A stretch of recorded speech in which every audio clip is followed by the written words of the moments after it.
Ok, muchas gracias. Pues empezamos con el cuarto video de la segunda parte de la clase.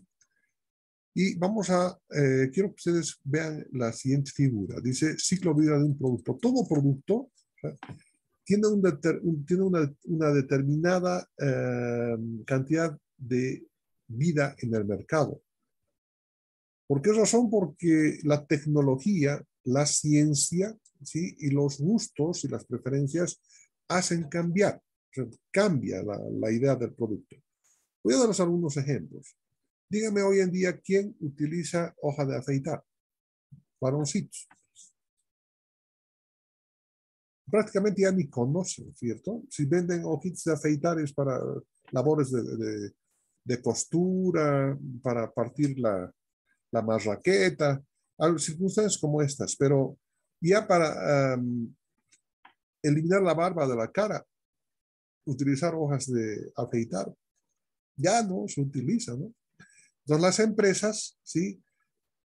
Han decidido, más o menos allá por el 2000, que ya no deberían fabricar hojas y la empresa Gillette, que es la que impuso en el mercado la utilización de las hojitas de afeitar, si se dio cuenta de este asunto, dijo, ya no podemos producir hojitas de afeitar, lo que tenemos que producir son maquinitas desechables donde solamente se tenga que cambiar la cabecita nada más, porque realmente era era aparatoso, ¿no?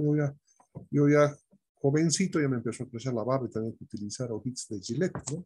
Entonces tenía un aparatito que había que sacar, poner ahí, volver a enroscar y volver a hacer para rasurarme. Hoy en día ya tengo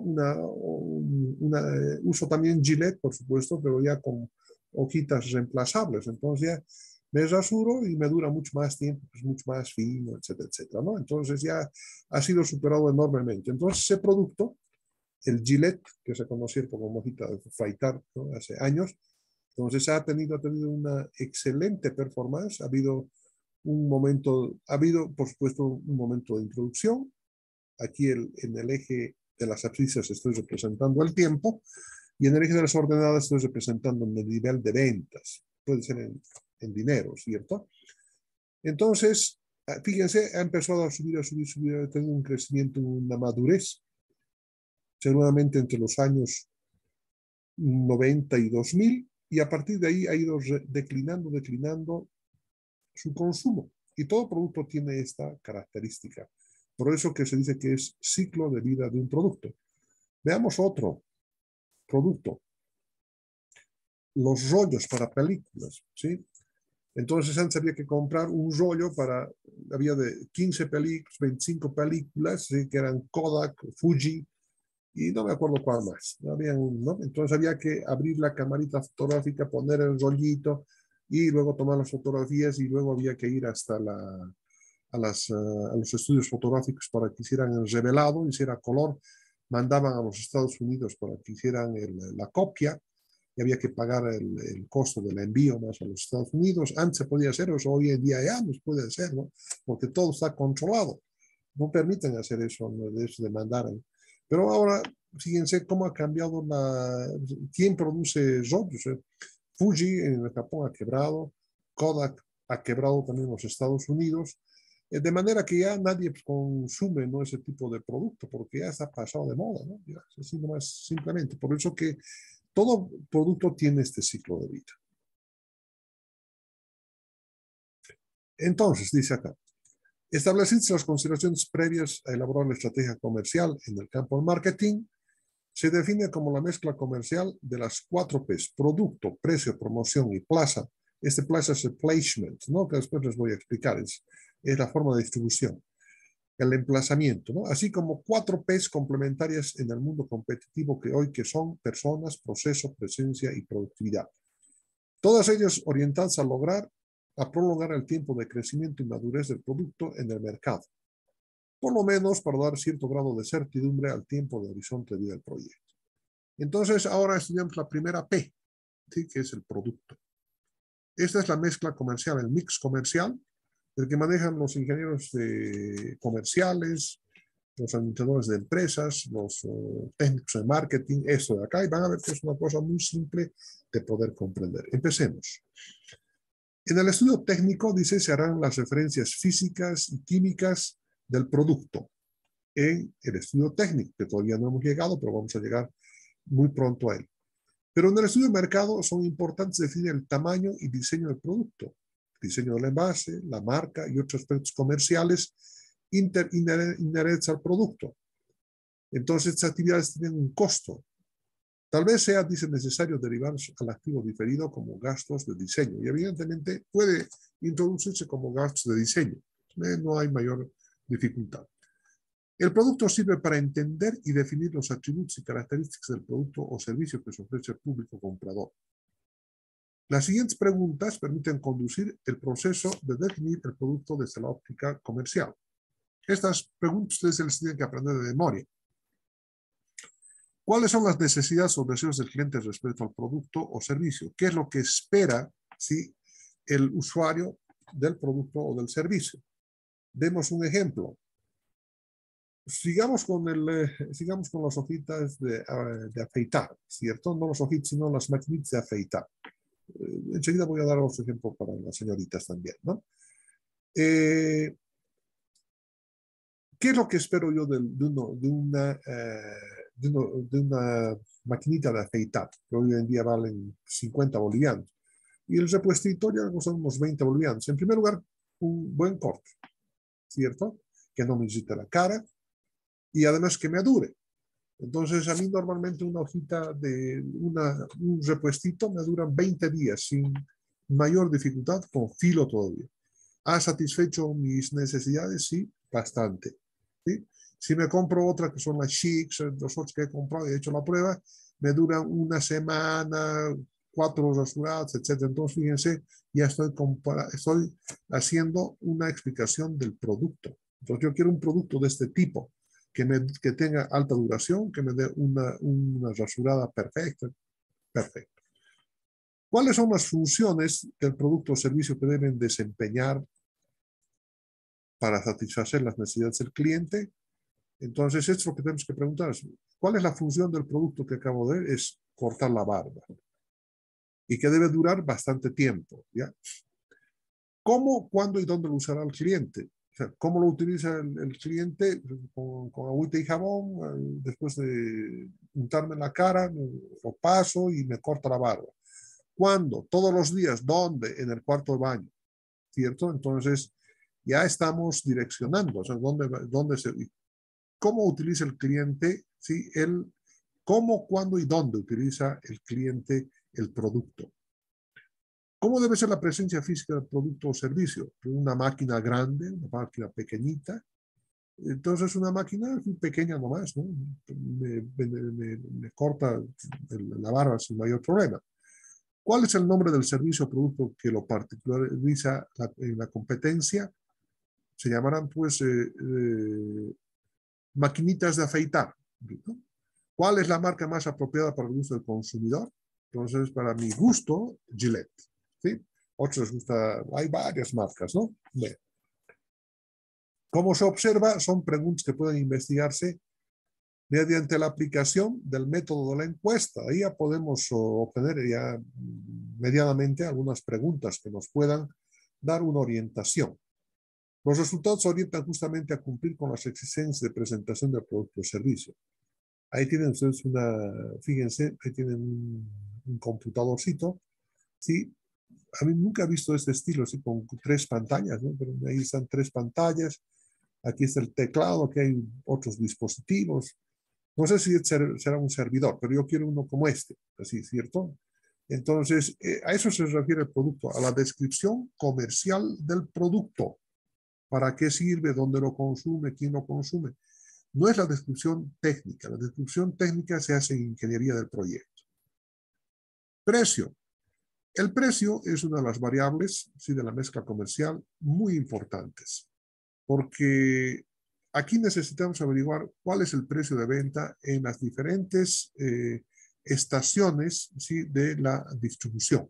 Aunque claro, en el placement también se vuelve a hablar sobre lo mismo, pero aquí estamos hablando básicamente del precio. ¿Cuánto cuesta? ¿Sí? Puesto en fábrica, ¿cuánto cuesta puesto en el distribuidor mayorista, en el minorista en la caseta del mercado. ¿A cuánto y cuánto ganan aproximadamente? Porque necesitamos saber esta información para los fines de comercialización, pero también para los fines financieros. El analista o equipo del proyecto debe poner especial énfasis en el conocimiento de la estructura del precio de la competencia, porque, como les dije un momento atrás, ¿se acuerdan? Cuando hablamos sobre los sueldos y salarios de las personas que van a comprar, del personal que tenemos, que hace la diferencia de mayor precio en los productos de Cobolde respecto a las otras empresas que producen un producto similar en la ciudad de Sucre, la pregunta es, ¿y por qué cuesta más? Después de las respuestas puede ser que el costo de sueldos y salarios sí son muy elevados porque los trabajadores de esa empresa ya son antiguos, tienen 20, 30 años de servicio. Entonces, y hay que cumplir con la ley. O sea, no, se dice, hay que pagar la antigüedad sobre un mínimo nacional o dos mínimos nacionales, hay que hacerlo, o sea, no, porque son empresas legales. Estamos nosotros estudiando para establecer empresas legales, legítimas además, ¿no? El costo de la depreciación. Una empresa sí que ha adquirido, por eso que hay que adquirir equipamiento en el precio justo, ¿sí? Y además en el momento oportuno para nuestros requerimientos. ¿Por qué razón? Porque algunas veces, como ha ocurrido esto, y les paso la información, hace unos años en la ciudad de Sucre hay una PIL Chuquisaca, que era dependiente de la Corporación de Desarrollo de Chuquisaca, y se formó un cinturón lechero alrededor de la ciudad de Sucre, ¿no? Hay varias finquitas que tienen vaquitas. Y de la extracción de la leche de esas vaquitas, pues, se lleva a la PIL y allá se hace el proceso y se vende leche. Y resulta que esta empresa que debería, después, perdón, con las leyes de capitalización y de privatización, entonces obligó a la ex-corporación de desarrollo de Chuquisaca a vender, a entregar sus activos completos, es decir, en calidad de gratuito, a los socios, a todos los productores de leche del cinturón lechero de la ciudad de Sucre. Qué cosa más buena, ¿no? De regalo. Y los socios, ¿sí? Ustedes se podrán imaginar quiénes eran, ¿no? Campesinos, y se dice campesino con el mayor orgullo, ¿sí? Porque yo también soy campesino. ¿Por qué? Porque vivo en el campo. Mis padres han vivido en el campo. Entonces, ¿qué puede haber de peyorativo en este tema? Creo que ninguno. Bueno, entonces los campesinos productores de leche del cinturón tienen diferentes niveles de formación académica, ¿no? Entonces, si son campesinos, pues normalmente el campesino de antes, o sea, apenas usaba en la escuela. Entonces, en los últimos años, profesor colegio, algunos ya son universitarios, etcétera, y me imagino que varios de ustedes también están en la misma, estamos en la misma situación. Bien, como había diferencia, ¿sí? Entonces un grupo de familias se ha constituido, se hacían pasanato, ¿no? Este año tú, al otro año la otra familia que tenía mayores conocimientos, que sabían sobre el manejo administrativo, etcétera, y el resto eran socios para dar sus productos, nada más, ¿no? Y resulta de que nos logramos enterar, porque se hizo una auditoría, de que habían comprado un equipo que costaba más o menos unos $40,000 en $120,000, y esa empresa sí empezó a tener, o sea, fuertes inversiones y este asunto. El costo de la depreciación fue muy elevado, porque no había sido el único equipo que habían comprado así con sobreprecio. Entonces, la depreciación se hacía cada vez más grande, y eso implica costo, es un costo financiero, y consecuentemente el precio es función de los costos, y consecuentemente el precio de la leche impedía vender.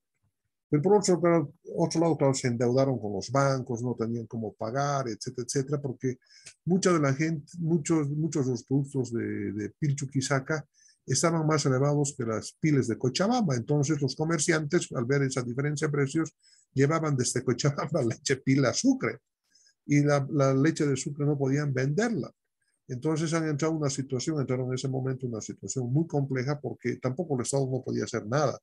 Por supuesto que le estoy hablando de Proleche, que es la entidad que está dedicada al fomento de la leche y que maneja el impuesto del 1% a las bebidas alcohólicas. Entonces, como era una empresa privada, tampoco no se podía hacer nada. El Estado no podía darse el lujo de dar más plata para que sigan manteniendo, ¿sí?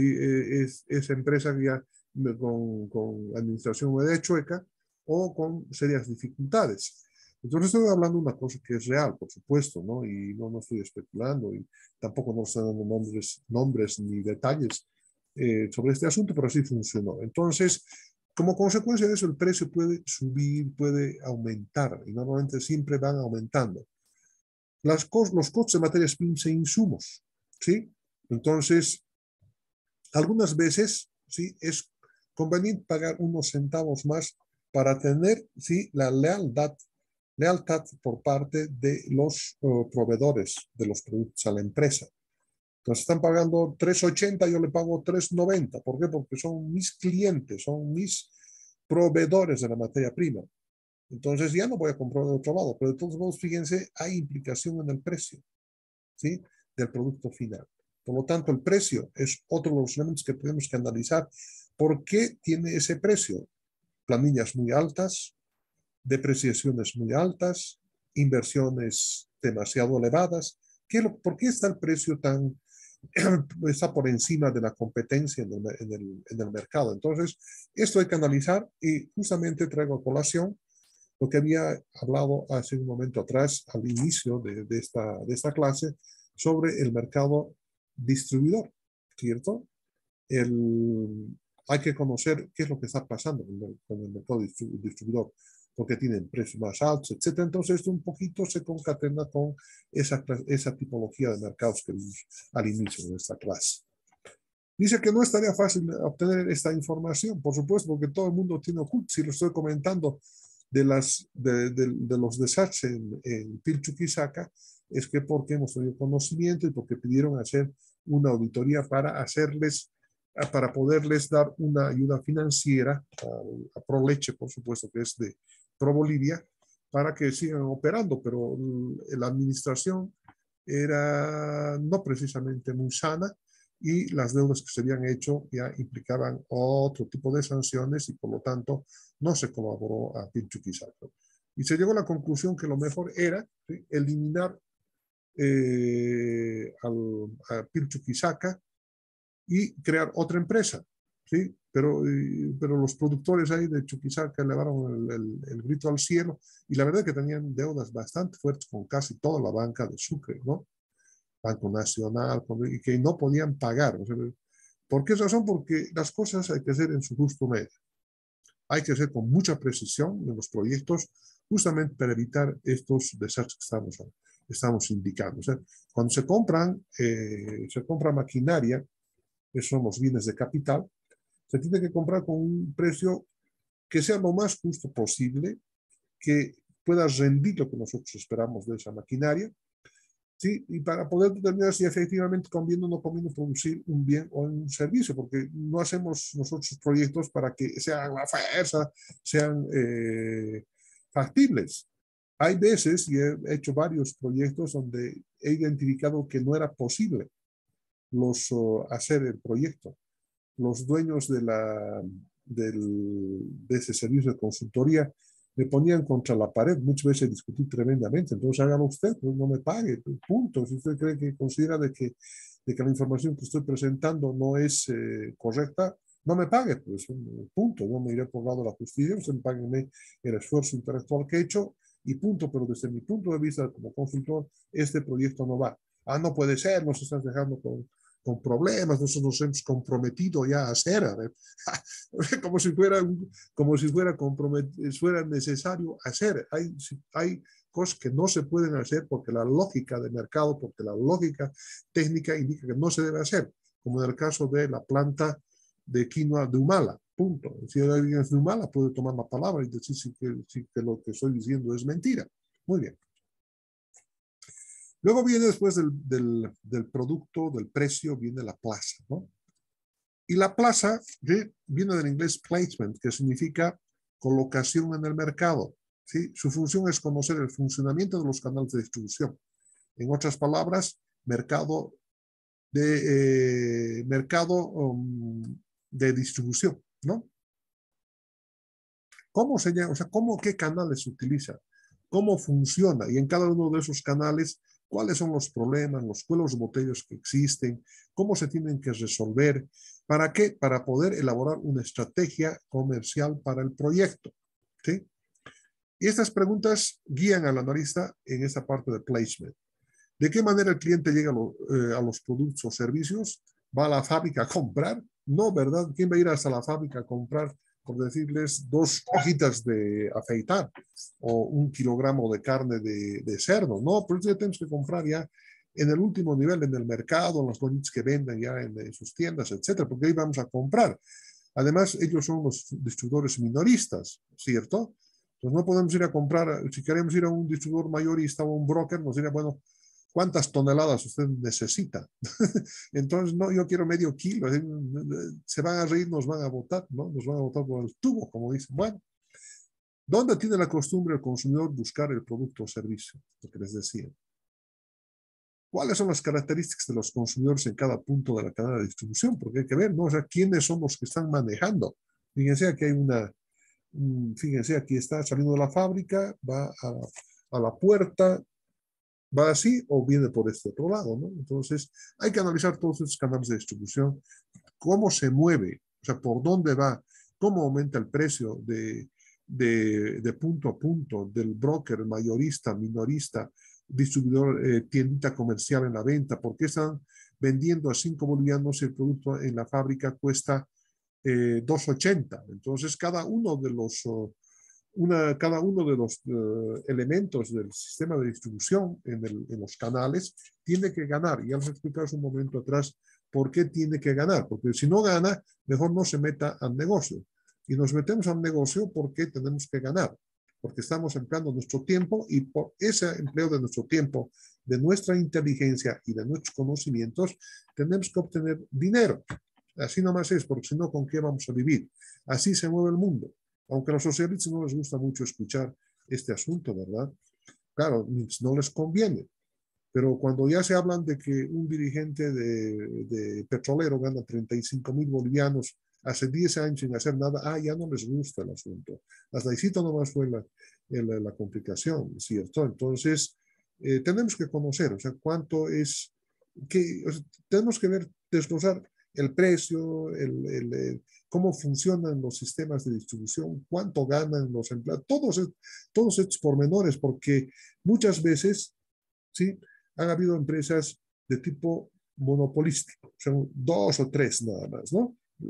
Por no decir monopolio, como en el caso de la distribución de los carburantes en yacimientos.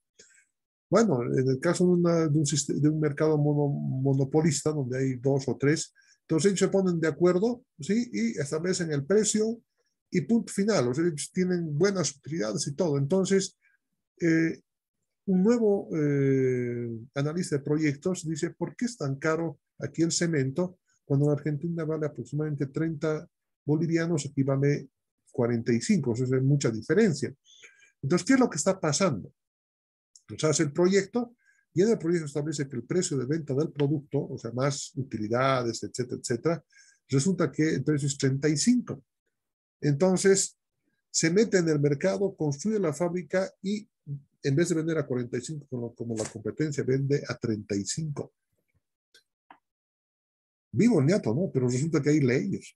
Y aquí en Bolivia hay una ley que es contra el dumping. O sea, contra justamente el dump es bajar, ¿no? Bajar el precio.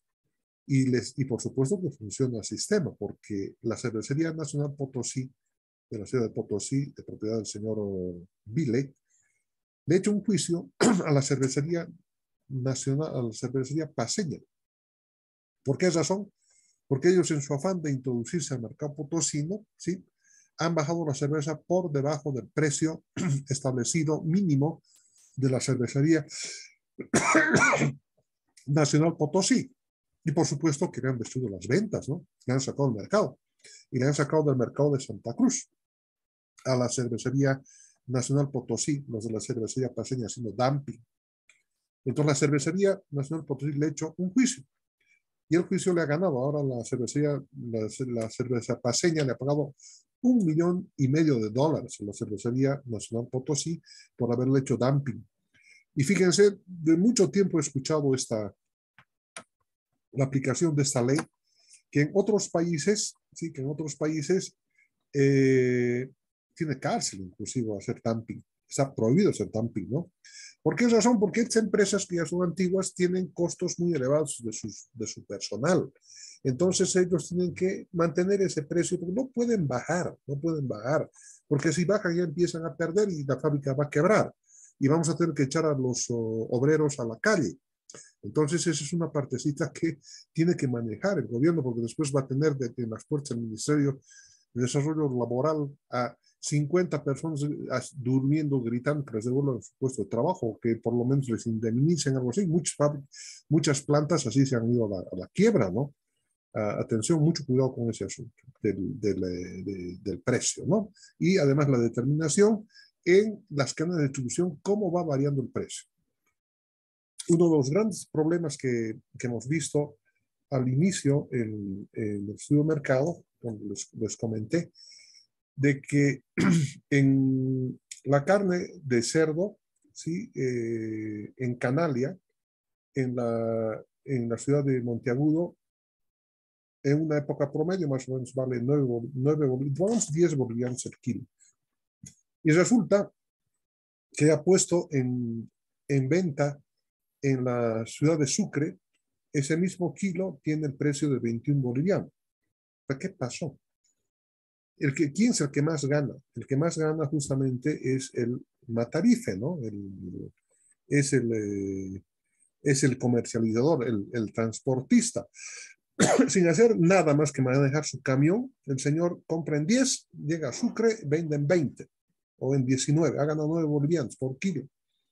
Entonces ahí está el problema y hay que empezar a ver esas dificultades y por ese motivo ese proyecto que les estoy comentando de la fábrica de salchichas en Monteagudo no pudo ir adelante porque había una oposición férrea de los matarifes de Monteagudo que aparte tenían dominio sobre o eran parte del movimiento al socialismo. O sea, ¿para qué vamos a especular sobre este tema? Así simplemente ellos han dominado, ellos no se hace esta prueba porque no nos conviene, porque dejamos de percibir utilidades, ¿no? Miren las utilidades. O sea, los productores apenas llegaban a 10 y los otros sin hacer nada más que conducir su camión, que es un bien de capital también, y de llegar a la ciudad de Sucre y vender su carne, o la ciudad de Tarija, o la ciudad de Santa Cruz, y ganaban casi igual que el productor. Entonces, ahí no hay un precio justo. Hay que establecer, o sea, ¿por qué, en qué lugares de las cadenas de producción está ocurriendo esta situación? Que tiene que ganar el transportista, tiene que ganar, por supuesto, es obvio. Todos los agentes en las cadenas de producción tienen que tener su utilidad. Si no, ¿para qué se meteríamos a ser parte de los agentes de la cadena de producción? Tienen que ganar, tienen que cubrir sus costos, sus sueldos y salarios, las instalaciones que se han prestado para mantener la carne fresca sin degradación, etcétera.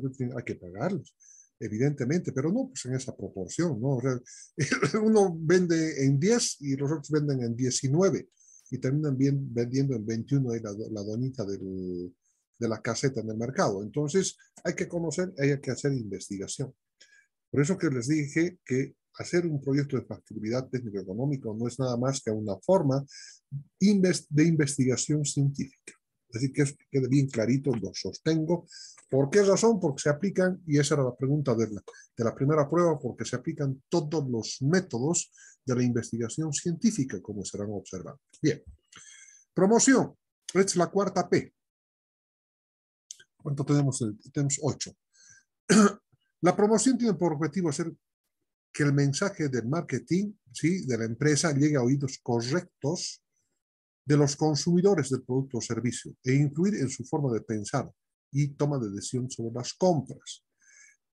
Entonces, a través de la promoción, ¿sí?, yo voy a ingresar en la mente del consumidor y le voy a mandar mensajes subliminales para que se afilie a nuestro producto. ¿Me dejo entender? ¿Cómo se tiene que hacer eso? a través de mensajes de nuestro producto o servicio al público objetivo. ¿Cuáles son los mejores canales? O sea, los medios, puede ser radio, televisión, periódicos. Pero cada uno de estos, ¿sí? Estos canales de transmisión de la información para promocionar el producto tienen diferentes costos. Entonces, tenemos que aprender a conocer cuál es la mejor manera de promocionar un producto. Un producto farmacéutico, sí, no se lo puede proporcionar por televisión. Aunque, claro, hay algunos productos de consumo masivo, como Resfrianex, hay productos para el resfrío, que paracetamol, la aspirina, pero ya ni se promocionan porque son tan baratos que hay en cantidad, pero esos polvitos para el resfrío, etcétera, pues son de consumo masivo, ¿no? Y tampoco son inocuos, no causan mayores dificultades bajo cierto tipo de concentraciones. Entonces hay que tomar en cuenta eso, cómo poder llegar. Ustedes saben de que no puedo hacer, supongamos que tengo un laboratorio y he logrado fabricar un producto para evitar una afección X, pero no la puedo publicitar por televisión, porque es de consumo masivo. Tengo que, de acuerdo a la ley, ¿sí? de comercialización de productos farmacéuticos, solamente por las farmacias. ¿A quién tengo que promocionar? A los médicos, porque ellos son los que van a recetar. Entonces, por eso que los laboratorios de producción de medicamentos tienen unos vendedores, ¿no? Porque en realidad son vendedores, claro, tienen una capacitación, etcétera, y que andan siempre con ternitos, los señores, las señoras andan con unos trajes bien simpáticos, todos así entran con sus maletincitos, ¿no? A los consultorios de los médicos para mostrar las bondades del nuevo producto, les hacen un regalo, etcétera, etcétera. Entonces, ellos están promocionando, es una forma de promoción. Existen diferentes formas de promoción a través de TV, periódicos, en el internet están viendo, pues ustedes entran a Google o entran a YouTube, están viendo, están escuchando una cancioncita, pum, sale en este caso es propaganda, ¿no? La propaganda de gobierno, dice Lucho al 2025, Lucho el único, Lucho el tal, el cual, ya, hacer un clic y se borra y continúa la música, pero ellos están promocionando, ¿correcto? En el caso de personas como en el caso de Lucho Arce, entonces no es más que promoción, se llama, no es publicidad, sino tiene otra denominación. Y en este momento, cortocircuito, y no he olvidado la palabra, es publicidad para artículos de consumo, tales como pintura, que están viendo ahí, y propaganda, propaganda política es lo que están haciendo, pero fíjense a través de los canales, o sea, en todo lado hay. Uno va al cine, cuando ponen ahí, ¿no? Son los 6 años de lucha, aquí está la fábrica en tal lugar, estamos produciendo urea, estamos produciendo más gas, menos gas, entonces, ellos están haciendo propaganda a las personas. Nosotros nos enfocamos en la publicidad del producto o del servicio. Necesito, por favor, que tengan muy en cuenta entre publicidad y propaganda.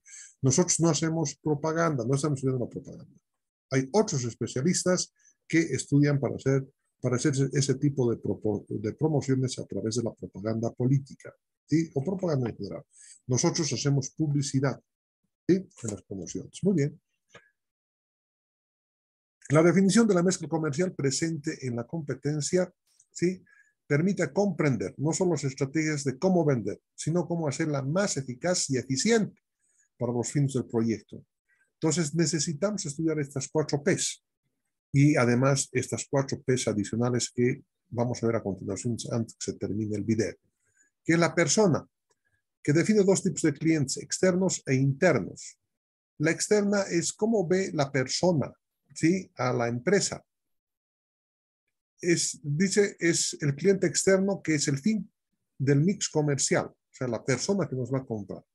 Y de él se requieren datos como edad, sexo, nivel de ingreso y otros que se vean convenientes para el producto. Y el interno también tiene interés y expectativas, pero se refiere a la gente que está trabajando dentro de la empresa. Entonces aquí tenemos estas personas que son el cliente, es la persona externa, ¿sí? Es el cliente externo, que es el que va a comprar. Y él es el cliente interno. Él tiene una misión específica dentro de la empresa, pero lo hace bien. ¿Qué intereses tiene? ¿Sí? Entonces, ¿cómo poder mantener motivado este trabajador para que siga haciendo las cosas bien, para que sea creativo, para que sea exacto, puntual, eficaz y eficiente en su trabajo? La otra P se refiere al proceso y hace referencia a las metodologías y procedimientos de trabajo sincronizados por la empresa, que deben ser revisados y mejorados permanentemente. ¿Qué significa? Que todas las personas que trabajan en la empresa y además de la maquinaria tienen que trabajar en uno solo. Todo tiene que estar planificado. No pueden haber tiempos muertos. No pueden haber tiempos ociosos en el personal porque estamos pagando. Entonces, eso se llama, ese proceso, todos los procesos en las plantas industriales, que las personas que trabajan en los negocios como los que estamos investigando, ¿sí? Los servidores, los grandes servidores, tienen que ser, o sea, tienen que tener trabajos absolutamente responsables y todos los procesos tienen que estar detallados, ¿no? Y tienen que ser especificados. No pueden haber fallas. Imagínense en una granja de servidores que haya un corte de energía eléctrica y que no respondan los generadores a tiempo. Imagínense los millones de dólares que podemos hacer perder a nuestros clientes, que podemos perder nosotros por los juicios que nos pueden iniciar por estas circunstancias. Entonces hay que tomar, o sea, todo tiene que estar concatenado y sincronizado como se indica acá en el proceso. La presencia es la séptima P, se refiere a la percepción que tiene el consumidor por la imagen corporativa de la empresa, calidad del servicio, producto, características y funcionalidad de cobradores, instalaciones, infraestructura. Y referente esta mañana, a este punto, esta mañana fui a recibir una salteñita a las, ¿cómo se llama la salteña? Oye, oye, bueno, o sea, que fuera, de una manera no ser publicidad, ahorita me voy a acordar, pero una buena salteña que hay en Obrajes. La salteña se llama justamente, ¿no? La salteña. Ah, no, el hornito se llama el hornito. Excelente salteña. Pero la calidad